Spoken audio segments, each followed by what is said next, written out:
This is Venkat வெங்கட்.com. ஒரு intro முடிச்சுட்டு போயிடலாம். யாருக்குமே பிடிக்காத இன்ட்ரோ. This is Venkat. உங்களுக்கு health insurance, pure term insurance, mutual fund, early retirement plan, எதில் இன்வெஸ்ட்மெண்ட் பார்த்தா நம்பருக்கு மெசேஜ் பண்ணுங்க, எவ்வளோ கன்சல்டிங் ஃபீன்னு கேளுங்க, அப்புறம் ப்ரொசீட் பண்ணுங்க. Thank you so much Tamil Nadu for understanding that. நல்லா இருங்க. அதாவதுங்க, இது ரெண்டு சைடும் பேச வேண்டியதாக இருக்குது. ஒரு பக்கம் நான் ஒரு வாரத்துக்கு முன்னாடி வீடியோ பண்ணியிருந்தேன். அதாவது 20s 30s இருக்கிற பசங்க, அவங்க நல்லா வசதி அவங்களும் இருக்கலாம், இல்லாட்டி ஐடி செக்டரில் ஒர்க் பண்ணிட்டு மேஜர் ஹெல்த் செட் பேக் வந்ததுக்கப்புறம் என்னை கால் பண்ணுறாங்க. ரொம்பவே மனசுக்கு வேதனையாக இருக்குது. இப்போ கால் பண்ணி ஹெல்த் இன்சூரன்ஸ் ப்ராடக்ட் வாங்க ரிசர்ச் பண்ணிட்டு இருக்காங்க ஆன்லைன் பிளாட்ஃபார்மில். அதில் என்ன கன்சல்ட்டிங் எடுத்துப்பாங்க, இல்லாட்டி அவங்களுக்கு நான் சர்வீஸாக பேசுவேன் அப்படின்ட்டு. இதை மிஸ்யூஸ் பண்ணாதீங்க. யங்ஸ்டர்ஸுங்கும் போது மேஜர் ஹெல்த் செட் பேக் வரும்போது அந்த மாதிரி பண்ண வேண்டியதாக இருக்குது. ஏன்னா அவங்கள நினச்சா கஷ்டமாக இருக்கும். அதனால ஒரு சைடு இந்த அவேர்னஸ் கிரியேட் பண்ணுறது நல்லதுன்னு நினைக்கிறேன். பட் அதர் சைடை பாருங்க. என்னோட ட்ரஸ்டட் பார்ட்னர் காமேஷ்னு சொல்லிட்டு he call me yesterday night. என்னோட ஹெல்த் இன்சூரன்ஸ் பொறுத்த வரைக்கும் நான் பிஸ்னஸாக பண்ணாதனால அந்த லிஸ்ட்டை மாத்திரம் வாங்கிப்பேன். யாரெல்லாம் ட்ரஸ்டட் பார்ட்னர்கிட்ட வாங்கினாருங்கன்னு சொல்லிட்டு அப்பப்போ அனுப்புங்கன்ட்டு. மற்றபடி என்கிட்ட பேசிட்டு ஆன்லைனில் வாங்குவாங்க, அஃபீஷியல் வெப்சைட்டில் வாங்குவாங்க, நிறைய விதமாக வாங்குவாங்க, டிசைனாக. ஸோ இவர் சொன்னார். அதனால எனக்கு என்ன சொல்ல வரேன்னா, எனக்கு இவங்க யாரும் கூட தெரியாது, நம்பர் கூட ஞாபகம் இருக்காது. ஆனால் இவர் நேற்று சொன்னார் நைட்டு ஒரு 9 o'clock பேசும்போது 3 பேர் லாஸ்ட் இயர் வாங்கினவங்க இப்போ ரினியூவல் பண்ணலான்ட்டு. இது ரொம்பவே எனக்கு மனசு வேதனையாக இருந்துச்சு. Not in business terms, but இது என்னன்னு சொல்கிறேங்க இல்லைங்க. இப்போ நானே டேர்ம் இன்சூரன்ஸ் இஷ்யூ பண்ணுறேன். நான் பார்ப்பேன் அவங்க இன்கம் ஸ்டேட்டஸ் எப்படி இருக்குது, கரெக்டாக ரினியூவல் பண்ணுவாங்களான்ட்டு. பட் ஹெல்த் இன்சூரன்ஸ் பொறுத்த வரைக்கும் இன்னொரு சேலஞ்ச் இருக்குது. வருஷம் வருஷம் ப்ரீமியம் இன்க்ரீஸ் ஆகும். இது சர்ப்ரைஸ் அப்படிங்கிற மாதிரி தான் வருது இந்த ப்ரீமியம் இன்க்ரீஸ் ஆகுறது. ஏன்னா 2 விதமாக இருக்குது. ஒரு சில ஹெல்த் இன்சூரன்ஸ் கம்பெனி என்ன சொல்கிறாங்கன்னா, நாங்கள் கிளைம் வாங்குற வரைக்கும் ப்ரீமியம் இன்க்ரீஸ் பண்ண மாட்டோங்கிறாங்க. I don't want to trust that. நான் அதை கமெண்ட்டும் பண்ண விரும்பலை. ஏன்னா ஹெல்த் கேர் இன்ஃப்ளேஷன் இருக்குது. அந்த கம்பெனியோட டாப் மேனேஜ்மெண்ட்டை நான் பேசிக்கிறேன். ஹெல்த் கேர் இன்ஃப்ளேஷன் எப்படி மேனேஜ் பண்ணுவீங்கன்னு கேட்டால், இல்லை நாங்கள் வந்து வேறு ப்ராடக்ட் லான்ச் பண்ணி மேனேஜ் பண்ணிக்குவோங்கிறாங்க. I don't understand what they actually mean. Having set that, இந்த மேட்டருக்கு போயிடுவோம். ஹெல்த் இன்சூரன்ஸ் வாங்குங்க ஜி, வாங்கணும். ஆனால் வருஷம் வருஷம் ப்ரீமியம் இன்க்ரீஸ் ஆகும். அதுவும் அம்மா அப்பாவுக்கு எடுக்கும்போது ரொம்பவே இன்க்ரீஸ் ஆகும். அதுக்காக மந்த்லி கொஞ்சம் சேவ் பண்ணி வச்சுக்கோங்க. ஏன்னா இப்போ எனக்கு என்ன வேதனையாக இருக்குதுன்னா, அவங்க ரினிவல் பண்ணலைங்கிறது வந்து என்ன ஆகும்னா 30 days கிரேஸ் பீரியட் இருக்கும். அதுக்கு மேலே ரினிவல் பண்ணலைன்னா மறுபடியும் வாங்கணும்னு நினைப்பாங்க. ஏன்னா இம்பார்ட்டன்ஸ் தெரிஞ்சனால தான் போன வருஷம் வாங்கியிருக்கிறாங்க. இப்போ என்ன ஆகுனா, மறுபடியும் சொல்லும் போது மறுபடியும் அந்த ஹெல்த் ஸ்டேட்டஸை சொல்லி வாங்க வேண்டியதாக இருக்கும். இன்னொன்று எனக்கு என்ன தோணுதுன்னா, அந்த கிட்டத்தட்ட 3 பேர்னா ஒரு 1,00,000 ப்ரீமியம் வந்திருக்குமா, அந்த 1,00,000 வேஸ்ட்டு தானே. ஏன்னா 30 daysக்கு மேலே அதை ஆக்டிவேட்டே பண்ண முடியாது. மறுபடியும் ஃப்ரெஷ்ஷாக தான் வாங்கணும்.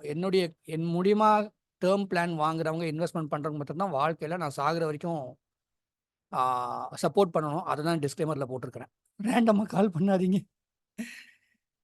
வேற என்ன சொல்கிறது. ஸோ இட்ஸ் லைக், இதில் என்ன நடக்குதுன்னு நான் சொல்கிறேன் கேளுங்க. Thank you guys for your support.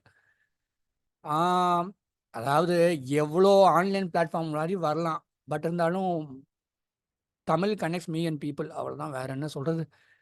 Health care இன்ஃப்ளேஷனுங்கிறது உண்மை தானே.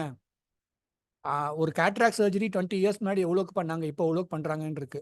இப்போ இருக்கிற எக்யூப்மெண்ட்ஸு, ஹாஸ்பிட்டலில் இருக்கிற டாக்டர்ஸோட சேலரி, அப்புறம் அட்மினிஸ்ட்ரேஷன் ஸ்டாஃபுடைய சேலரி, ஹாஸ்பிட்டல் ரன் பண்ணுறதுக்கான எக்ஸ்பென்சஸ் எல்லாம் சேர்த்து தானே ஹெல்த் கேர் இன்ஃப்ளேஷன் வருது. ஸோ ஒரு ப்ரொசீஜருக்கு, ஒரு சர்ஜரிக்கு, ஒரு ட்ரீட்மெண்ட்டுக்கு செலவு ஜாஸ்தியாகும் போது உங்ககிட்ட தான் அந்த காசு வாங்க போகிறாங்க. இது வந்து லாஸ்ட் 10 days முன்னாடி இந்த மேடம் கால் பண்ணாங்க. சீஸ்வரம் இந்த யூஎஸ், மேபி அவங்க சிஸ்டர் இந்தியாவில் இருக்கிறாங்க போட்டிருக்கு. அவங்க அம்மாவுக்கு ஒரு major health setback, privacy பாலிசினால எல்லாம் சொல்ல வரல, ஒரு எக்ஸாம்பிளுக்கு இதை சொல்கிறேன். அவங்க அம்மாவுக்கு எப்போ 10 வருஷத்துக்கு முன்னாடி 1 lakh ஹெல்த் இன்சூரன்ஸ் சம்மர்ஷூட் போட்டிருக்காங்க போல. இப்போ அவங்க அம்மாவுக்கு மேஜர் ஹெல்த் செட் பேக் வாங்கினப்பதுக்கப்புறம் அவங்களுக்கு கால் பண்ணாங்க. அவங்களுக்கு ஒரு மிஸ்கைடன்ஸ் வந்துருச்சு. அதாவது இந்த மேஜர் ஹெல்த் செட் பேக் சொல்லி ப்ரீமியம் சம்மர்ஷூட் இன்க்ரீஸ் பண்ண முடியும்னு ஒரு சிலர் சொல்லியிருக்கிறாங்க. நான் சொன்னேன், இன்க்ரீஸ் பண்ணாலும் இப்போ கவர் கிடைக்காதுங்கம்மா, இன்க்ரீஸ் பண்ணாமல் இருக்கிறதே பெட்டர். பட் உங்களுக்கு இன்க்ரீஸ் பண்ணுறாங்கன்னா பண்ணிக்கோங்க, ஒரு 3 year வெயிட்டிங் பீரியடுக்கு அப்புறம் கவர் கிடைச்சாலும் கிடைக்கும்ட்டேன். என்னன்னா, ஒரு யூஎஸ்ல இருக்கிறோம், அம்மா அப்பா இங்கே இருக்கிறாங்க. அப்படிங்கும் போது நீங்கள் இப்போ வெளிநாட்டில் இருக்கிறவங்க ஒரு அந்த ஹெல்த் இன்சூரன்ஸ் வச்சுருக்கீங்களாம்மா, இல்லையாம்மா, இல்லாட்டி அதை பாருங்கள், ரினியூவல் பண்ணீங்களா இல்லையா, அதை ரிவ்யூ பண்ணுங்கள். இதெல்லாம் வந்து இந்த இந்த வழக்குழுந்தி போன கேசஸ். அது இந்த 1 lakh சம்மர் ஷூட்லாம் இன்றைக்கி வந்து மினிமம் 5 lakh வாங்கணும். ஓரளவுக்கு டீசெண்டாக ஏர்ன் பண்ணலாம் 10 lakh வாங்குங்கன்னு சொல்லுவேன். நல்லா ஏர்ன் பண்ணுறேன்னா 20 lakh சம்மர் ஷூட் வாங்கிக்கோங்க ஜி. அப்புறம் 45 வயசை தாண்டும் போது நல்லா ஏர்ன் பண்ணுறதுக்கு சொல்கிறேன், கொஞ்சம் அப்கிரேட் பண்ணிக்கலாம். அது ரிட்டயர்மெண்ட் பிளானிங்க்கு ஏற்ற மாதிரி இது ஹெல்த் இன்சூரன்ஸை வாங்கி வைக்கணும். சம்மர்ஷூடு அது ப்ரீமியம் இன்க்ரீஸ் ஆகிட்டே தாங்க இருக்க போகுது. 5 to 30% இன்க்ரீஸ் ஆகிட்டு தான் செய்யும். இந்த ஹெல்த் இன்சூரன்ஸ் கம்பெனி ஒரு சில பேர் என்ன சொல்றாங்கன்னா, பிரீமியம் இன்க்ரீஸ் பண்ண மாட்டேன்னு சொன்னாலுமே, அவங்களுக்கும் இந்த ஹெல்த் கேர் இன்ஃப்ளேஷன் இருக்கு. பிரீமியம் இன்க்ரீஸ் பண்ண மாட்டாங்கன்னா, அவங்க மாட்டிப்பாங்க பிரச்சனையில. ஒரு 5 வருஷம் கழிச்சுட்டு நிறைய 2, 3 கம்பெனிக்கு இப்போ இப்படி தான் ஆயிடுச்சு. நிறைய கிளைம் வருது. அவங்களால மேனேஜ் பண்ண முடியல. டக்குன்னு ஒரு 30% இன்க்ரீஸ் பண்றாங்க. ஸோ நார்மலாவே உங்க ஏஜை வச்சு எவ்ரி 5 இயர் 30 to 36 ஆகும்போது டிராஸ்டிக்கா பிரீமியம் இன்க்ரீஸ் ஆகும். 36 40 வரைக்கும் ஓரளவுக்கு 10% 15% மாதிரி இன்க்ரீஸ் ஆகும். இதை ஒரு அப்ராக்சிமேஷனுக்காக சொல்றேன். பட் கண்டிப்பா அடுத்த வருஷம் பிரீமியம் ஒரு 10% 30% இன்க்ரீஸ் ஆகுங்கிறத வச்சுட்டு நீங்க மாசம் மாசம் ஒதுக்குன்னு காசை ஒதுக்கி வச்சுக்கோங்க. ஒரு உதாரணம் சொல்றேன் கேளுங்க. இவனுங்கெல்லாம் தெரிஞ்சிருச்சு இந்த பிரைவேட் ஈக்விட்டி ஃபர்முக்கு, வெஞ்சர் கேபிட்டல்ஸுக்கு, இங்க இருக்கிற ஃபாரின் இன்ஸ்டிடியூஷன் இன்வெஸ்டர்ஸ்க்கு, இந்த நாட்டில் தாண்டா எல்லாரும் கல்யாணம் பண்ணிக்கிறானுங்க, குழந்தை பத்துக்கிறானுங்க. சிங்கப்பூர்ல கம்மியாயிடுச்சு. யூஎஸ்ல வந்து பேலன்ஸ்டா இருக்கும். ஒரு சில ஸ்டேட்ஸ்ல நிறைய சில்ட்ரன் இருக்கும். ஒரு சில சிட்டி பக்கம் பார்த்தோன்னா சில்ட்ரன் பெருசா அவங்க they are not having children. Italy, Japan, Europe அந்த மாதிரி தான் போயிட்டு இருக்கு. ஸோ இந்த நாட்டில் இதே இவனுக்கு மாத்திரம் தாண்டா எல்லாரும் ரிலீஜியஸாக அதை பண்றானுங்கன்னு சொல்லிட்டு எல்லா காசையும் கொண்டு வந்து இங்கே இன்வெஸ்ட் பண்றாங்க. ஒரு கம்பெனி பார்த்தீங்கன்னா இன்னொரு ஹெல்த் இன்சூரன்ஸ் கம்பெனி அக்வயர் பண்ணாங்க, பிராண்ட் பேரை மாத்தினாங்க. 5-6 வருஷம் தான். இன்னைக்கு வந்துட்டு annual cross premium somewhere around 5,000 crores touch பண்ணிருச்சு. இன்னும் 2-3 வருஷத்துல 6,000 கோடி வருஷம் பிரீமியம் கலெக்ட் பண்ண போறாங்க. இப்போ நம்ம எப்படி போய் மியூச்சுவல் ஃபண்ட்ல இன்வெஸ்ட் பண்ண போறோம், எஃப்டில போடுறோம், கோல்டு வாங்குறோம், அந்த மாதிரி தான் ஒரு பிரைவேட் ஈக்விட்டி ஃபர்மோ வெஞ்சர் கேபிட்டல்ஸோ இங்க எதுக்கு ஃபண்ட் பண்றாங்கன்னா, இந்த மாதிரி ஃபின்டெக் கம்பெனிஸையோ இந்த மாதிரி ஹெல்த் இன்சூரன்ஸ் கம்பெனிஸோ ஏன் ஃபண்ட் பண்ணா இது அவங்களுக்கு தெரியும். நம்ம இவ்வளோ ப்ரீமியம் இன்க்ரீஸ் ஆனாலும் நம்ம பே பண்ணுவோம் இந்த பாப்புலேஷனுக்கு. ஏன்னா ஹெல்த் இன்சூரன்ஸ் இல்லாமல் இருக்க முடியாது. அதனால நம்ம நம்ம எப்படி மியூச்சுவல் ஃபண்ட் இன்வெஸ்ட் பண்றோமோ அவங்க நம்மள்ட்ட வந்து இங்க ஒரு கம்பெனி ஆரம்பிச்சு நம்மளை வச்சு சம்பாதிக்கிறாங்க. அதுதான் உண்மை. வேற வழி இல்லை. இது நம்ம பண்ணித்தான் ஆகணும். இன்னைக்கு வந்துட்டு இந்த டேட்டா சொல்ற போன வருஷம் ஒரு 33 கம்பெனில கிளைம் வாங்கியிருக்கிறாங்கன்னா 85%க்கு வந்துட்டு 5 lakh பாலிசி போதுமானதா இருந்திருக்கு. ஆனா மிச்சம் 15%க்கு வந்துட்டு பாத்தீங்கன்னா 10 lakh வரை பத்தல. ஏன்னா அவங்களுக்கு மேஜர் ஹெல்த் செட் பேக் வந்திருக்குன்னு அர்த்தம். இதை வச்சுட்டு நீங்க 50 லட்சத்துக்கு சமஷூட் வாங்கன்னு நான் சொல்ல. இந்த டேட்டாவை ஷேர் பண்ணிக்கிறேன், அவ்வளவுதான். அவங்க தகுதிக்கு ஏற்ற மாதிரி வாங்கிக்கோங்க. மாசம் மாசம் ஒரு 5,000 rupees சேவ் பண்ணுங்க. டேர்ம் இன்சூரன்ஸ் தனியா எவ்வளவு பிரீமியம் வருதோ அதை வந்து நல்லா ஏர்ன் பண்றதுக்கு நான் சொல்ல. 12 lakh 10 lakh மேல ஆனுவல் இன்கம் இருக்கவங்க கொஞ்சம் கேர்ஃபுல்லாக இருக்கலாம். 15 lakh மேலே ஆனுவல் இருக்கவங்க இது மாதிரி சேவ் பண்ணுங்கிற அவசியம் இல்லை. 10 lakh கீழே மந்த்லி ஆனுவல் இன்கம் இருக்கு, ஹஸ்பண்ட் மாத்திரம் தான் ஏர்ன் பண்றாங்க, ஒன் சிங்கிள் ஏர்னிங் மெம்பர் அப்படின்னா கண்டிப்பா இன்சூரன்ஸ் ரினிவல் பண்றதுக்கு காசை மாசம் மாசம் எடுத்து வைங்க.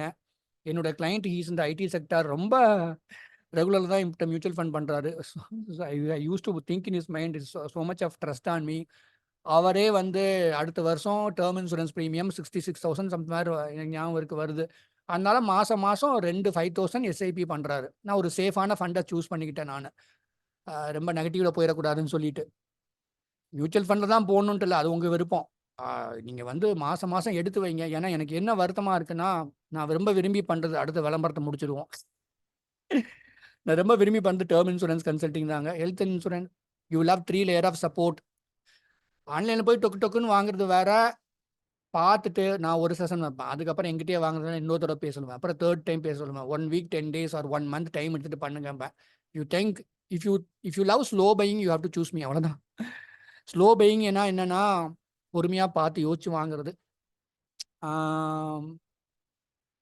அது வந்து எனக்கு டீப்பாகவே அப்செட் ஆகுதுங்க. ஒருத்தவங்க வந்து காசை வேஸ்ட் பண்ணாதீங்க. வாங்காமையும் இருக்கக்கூடாது, வாங்க வேண்டிய சூழ்நிலையில் இருக்கிறவங்க. இப்போ பாருங்க, யங்ஸ்டர்ஸ் எல்லாம் வந்து கால் பண்ணும்போது எனக்கு வருத்தமாக இருக்கும் மேஜர் ஹெல்த் செட் பேக் வந்ததுக்கப்புறம். அதனால நான் வந்து ஒரு நல்ல கர்மான்னு நினச்சிட்டு தான் இதை பண்ணுறேன், இந்த term insurance awareness, health insurance அவேர்னஸ்லாம். ஆனால் வாங்கி ப்ரீமியம் கட்ட முடியாது. டேர்ம் இன்சூரன்ஸில் பிரச்சனை வராதுங்க. நான் 15 பே சொல்கிறேன்னா அவங்க தகுதி என்னன்னு பார்ப்பேன். 12 பே சொன்னால் தகுதி என்னன்னு பார்ப்பேன். 5 பே பார்க்க 5 இயர்ஸ் என்ஆர்ஐலாம் 5 இயர்ஸில் ப்ரீமியம் பே பண்ணி முடிச்சிடம்பாங்க. அது அவங்களால அந்த சாத்தியம் இருக்கான்னு நான் கேட்டுக்குவேன். நேற்று கூட ஒரு இஸ் ஃப்ரம் திருநெல்வேலி, சவுதி, துபாயில் என்ஆர்ஐன்னு நினைக்கிறேன், 5 ப்ரீமியம் பேயிங் டேர்மில் முடிக்கிறேன்னாரு. நீங்கள் என்ன பேக்கப் வச்சுருக்கீங்க, இந்த தேவை எல்லாம் கேட்டு தெரிஞ்சுக்கிட்டேன் நான். ஏன்னா அவர் மாட்டிக்கூடாதுங்கிறதுக்காக. அதுக்காக ஏன்னா நிறைய பேர் ரெகுலர் பேயில் போகும். அதையும் ஓவராகவும் பண்ணக்கூடாது. ரொம்ப வசதி இல்லையா ரெகுலர் பே பண்ணலாம். டேர்ம் இன்சூரன்ஸ் பொறுத்த வரைக்கும் சொல்கிறேன். ஹெல்த் இன்சூரன்ஸ் பொறுத்த வரைக்கும் சேலஞ்ச் என்னன்னா வருஷம் சர்ப்ரைஸ் மாதிரி தான் இருக்கும். உங்க ஏஜ் ஜாஸ்தியா பிரீமியம் இன்க்ரீஸ் ஆகும். ஸோ அதுக்கேத்த மாரி நீங்க பிளான் பண்ணிக்கோங்க. முக்கியமா அப்பா, அம்மாவுக்கு எடுக்கும்போது. I feel sad. Um I have very few people who trust மீங்க. அதனால இந்த மாரிலாம் கேட்கும்போது, அவங்க ரினிவல் பண்ணலன்னு கேட்கும்போது, ஐ ஐ ஃபீல் லைக் அவங்க அப்போ போன வருஷம் வாங்காம இருந்திருக்கலாமேன்னு தோணுது. அவங்க காசு வேஸ்ட் பண்றாங்களோன்ட்டு. So thank you so much. பார்த்துக்கங்க. ஹெல்த் இன்சூரன்ஸ் வாங்காமயும் இருக்க முடியாது. கார்ப்பரேட் ஹெல்த் கவருக்கு மேல எக்ஸ்க்ளூசிவ் ஹெல்த் கவர் வாங்குங்கன்னு ரொம்ப விரும்பி சொல்றேன். ஆனா அத ஒழுங்கா மெயின்டெயின் பண்ணணும். இத பார்த்துட்டு ஐடி செக்டார்ல 15 lakh annual income, 12 lakh annual இன்கம்லாம் வாங்கியே தான் ஆகணும்னு சொல்றேன். இந்த வீடியோ எதுக்குன்னா, ஒரு 7 லேக், 8 லேக் ஆனுவல் இன்கம் இருக்கு பார்த்தீங்களா? Only breadwinner of the family. அவங்களுக்கு இந்த வீடியோ. அவங்க கேர்ஃபுல்லா அத ரினிவல் பண்ணி வச்சுக்கணும். Thank you so much. நல்லா இருங்க. Good luck to you. என்ன சொல்றது?